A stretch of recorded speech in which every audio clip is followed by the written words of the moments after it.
We're people of faith, and we're also United States citizens. What can we do during election season in connection with our houses of worship? What's in? What's out? Hi, I'm Stuart Shepard, and this is First Liberty Live. We're coming to you from our headquarters in the Dallas area. Everybody is now thinking about the upcoming election, and we're going to talk about that today, and we also want to share some helpful resources with you. You can find those at firstliberty.org/elections with an S on the end. We'll share that again at the end, but I wanted you to have it right up front. There are many resources there free to you. We want you to have them that you can download and share with others. Jeremy Dys is senior counsel here at First Liberty Institute. He also heads up our practice group that watches over religious institutions. Hi, Jeremy. Good morning. That's why I wanted to talk to you today, because that's a large part of what we're going to be discussing. We're all being bombarded with political ads right now. They're showing up in social media. We're getting comments from our friends about they like this person or that person or what you ought to do in the local races. The yard signs are going up everywhere like spring flowers. We're in that season when people really seriously start beginning to think about the election. So you watch over the practice group that focuses on religious institutions. So I wanted to get your insight into what churches, synagogues, other places can do. So first, everybody has an opinion about whether their pastor should talk about politics from the pulpit. What does the law say is acceptable? What's in, what's out? Look, once you become a pastor, you do not waive your American citizenship. You are still a citizen of this country, and so you have all the rights that are given under your citizenship, and that includes the right to be a citizen involved in an election. So pastors, in their individual capacities as citizens, as a private citizen, they can go out and participate in campaigns. They can go to rallies. They can even advocate for their preferred candidate. They can endorse their candidates. Again, all in their individual private capacities, not on behalf of the church. We'll talk about that later on. Yeah. But in their individual private capacities, they can serve as treasurers to elected campaign officials. They can work the polls. They can do any number of things. They're American citizens, and whatever any average Joe American citizen can do as a plumber, electrician, lawyer, doctor, or professor, you can do as well as a pastor. The fact that you wear the collar or any other indicia of being a cleric of some sort, that does not remove you from the electoral process. You're still an American citizen. You have the right to be able to engage the political process. Whether you do that in your official capacity is something we should probably talk about a little bit more in detail. But as a private citizen, no problem at all. Okay, so what about the church as an organization? People may not know this, but most churches and other houses of worship are registered with the Internal Revenue Service as what's called a 501c3 nonprofit, which has certain regulations that go with that. So under those guidelines, can, for example, a church register members to vote?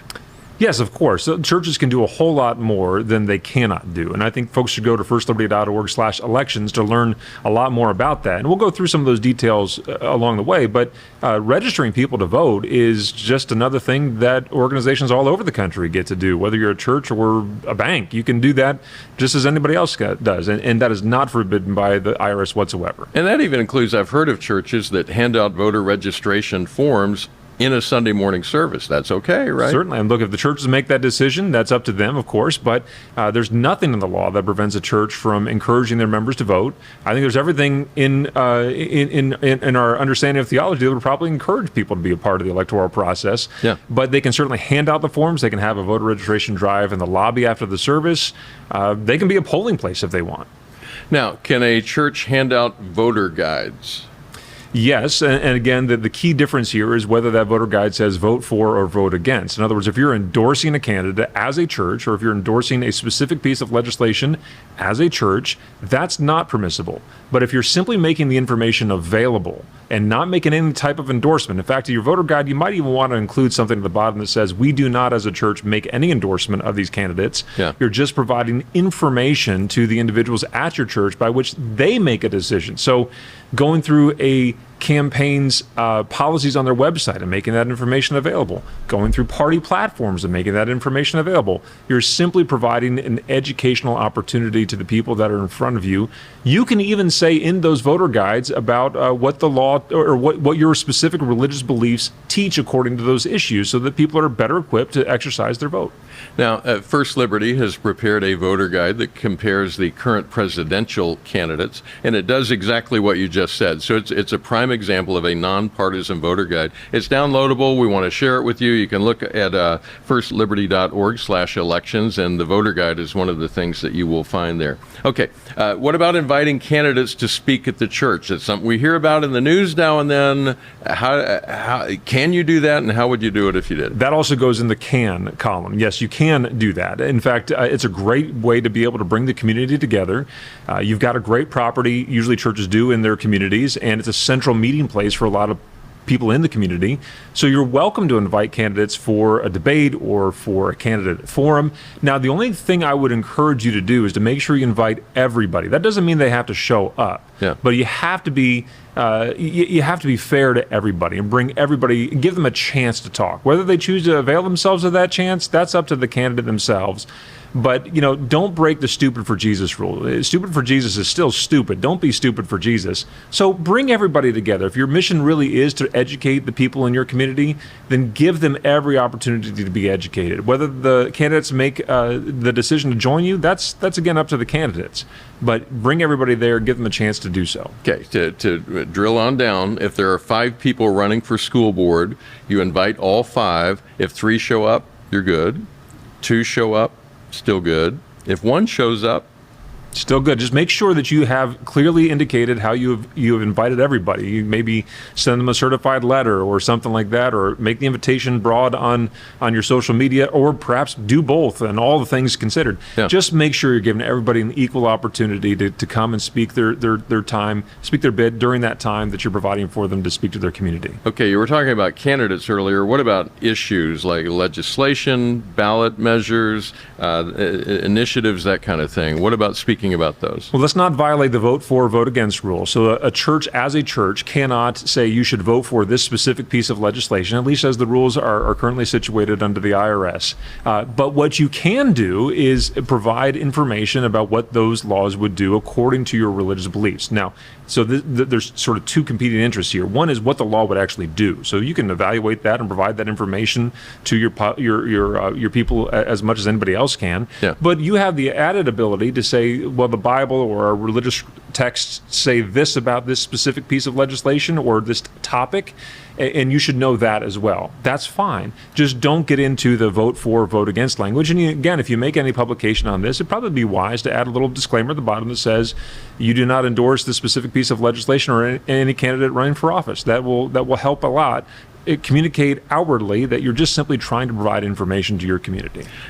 A lot of people might be wondering, why does the IRS have any authority to tell a pastor in a pulpit or a church member in the pew what they can say within the walls of their church? Where does that come from? Oh man, it's been hard to hold back on that question because I wanted to address that all the way through this entire interview. So I'm glad we finally got to that. Well, back in the 1950s, there was a candidate for the United States Senate who got elected from the state of Texas. His name was Lyndon Baines Johnson. And when he was a senator, he proposed something that's now borne his name. It's called the Johnson Amendment. And it said that if you are a 501c3 organization, you cannot engage in political activity. That it's just a few sentences or a few words inside of a larger piece of an otherwise unread portion of the tax code. Well, because of that, there have been a lot of people that have tried to suppress the influence of churches and other houses of worship within very our electoral effectively, system. I might add. And very effectively. And frankly, it's gotten to the point now where people are self-censoring. They're saying, well, I don't think I can, as an organization, talk about this, and so I'm not going to. We think that portion of the code is actually unconstitutional, and there's been an effort for a long time to try to address that. There's some real difficulties in trying to get that into the court system itself, and I won't bore our listeners with that right now. But suffice to say, that portion of the code has withheld a lot of people from talking about this. And so that Johnson Amendment has been a real prior restraint on free speech, which we don't want to have be the case. I would like to tell pastors and churches listening, if you choose to engage in religious or in, on all the stuff we've talked about here today, about education, all that kind of thing, if your religion teaches you to talk about these issues from the pulpit or from your religious entity, don't let the Johnson Amendment be the thing that holds you back. We can talk about what that looks like. If you got questions, go to firstliberty.org. We can help out. All right. Anything else you'd like? Oh, I forgot. There's one other thing that we're seeing a lot of conversation about. There are proposals coming from the left in particular. They want to change the very structure of the Supreme Court. They want to add seats to it, or they want to say that life tenure is no longer a thing. They want to somehow change the balance of the court. We know, because they want to change political outcomes. What's at stake? Why does it matter? Our judicial independence is the last safeguard for our civil rights. And if that goes away, then I shudder to think what might become of our precious civil rights as enshrined in our Constitution. And that's really what is at stake, is whether or not we're going to allow the last safeguard for our civil rights to be done away with. I'm reminded of Federalist Number 78, sort of the Federalist Papers are sort of the commentary on our Constitution, articulating why we want this Constitution. And I think it's Hamilton who's writing that one, and he says that that liberty has nothing to fear from a separate judiciary, from an independent judiciary. It has everything to fear if one of those institutions, like the judiciary, is joined to another, like the Congress. That's what's being proposed right now, is to remove that level of independence that is so critical, that space that judges are given to be outside of the political process, to not have any influence from any fear from not being elected in the future, or having an administration that would want to have a certain policy proposal enshrined in law through the judiciary. Other countries have tried that. It has gone terribly for them. And so maintaining that judicial independence is a critical safeguard for our civil liberties, including, most preciously, religious liberty. All right. Anything else you want to share before I let you go? Yeah, I just want to remind folks that it's critically important that you don't allow the Johnson Amendment or things like that to silence you into not speaking about religious liberty or these important topics of the day. Yeah. You have every freedom to be able to do that. Pastors, you do not shed those civil rights when you become a pastor. You can continue to talk about these issues, and you can do so from the pulpit. I find it actually interesting, even in the IRS's own language and the documents that they put out, churches do not have to become a 501c3. But if they do make that application, and there's a lot of good reasons why they would, if they make that application to the IRS, the job of the IRS is not to grant them an exemption. It is to recognize that they are tax exempt. In other words, to use the Latin, they are tax exempt. Churches, synagogues, houses of worship, they are tax exempt ab initio from the beginning. And the job of the IRS is merely to say, oh, you're a church, you're a synagogue, you're a house of worship, you're tax exempt. And so it makes it easier for accounting purposes and all that. Yeah. But it is not the job, emphatically not the job of the IRS to say you are an exempt organization and we hereby grant you that exemption. Nope, they are exempt anyway. And what that then means is that the government really has no control over what is said inside that pulpit. That's why the Johnson Amendment is so critically poorly interpreted and needs to go away. Because if the IRS or anybody else can tell you or a pastor or rabbi, imam, anybody, what you can or cannot say from your house of worship, then the First Amendment is horribly neutered. So enjoy the rights you have and vote. Exactly. All right. Thank you, Jeremy. Appreciate your insights on this. Very helpful. All the resources that we just mentioned are available as a free download on our website at firstliberty.org/elections. There's also a downloadable booklet that you'll find there. It's called The Power to Change America is in Your Vote. It's about 8 pages long. It's the kind of thing you can print out and share with friends. So I want you to do 4 things with these. First, I want you to download everything. It's free. We made it quick and easy. When you click on the link, it downloads. It's a PDF, so you just open it up on your computer. You can print it, you can share it, whatever you like, but we want you to have those. It's important to us for you to have that information so that you can enjoy the rights that you have. 2, I want you to read them, because if you don't know your rights, you don't have any rights. So make sure that you download them and read them. 3, share them with your pastor, with your small group, with your Sunday school class, with your friends, family, whomever might be in need of knowing where the edges are on this and what your rights are under the Constitution. And then, of course, 4, vote your values. That's important. We want you to make sure you're registered to vote right now. Make sure you're registered to vote, and then actually show up at the polls either in the early voting or on Election Day. But make sure that you vote this season. And as you're doing all those things, pray for our nation. Pray for our elected officials, even the ones you don't like. Ask God to bless this nation, because we need that cover over all the things that we do here in America. First Liberty is fighting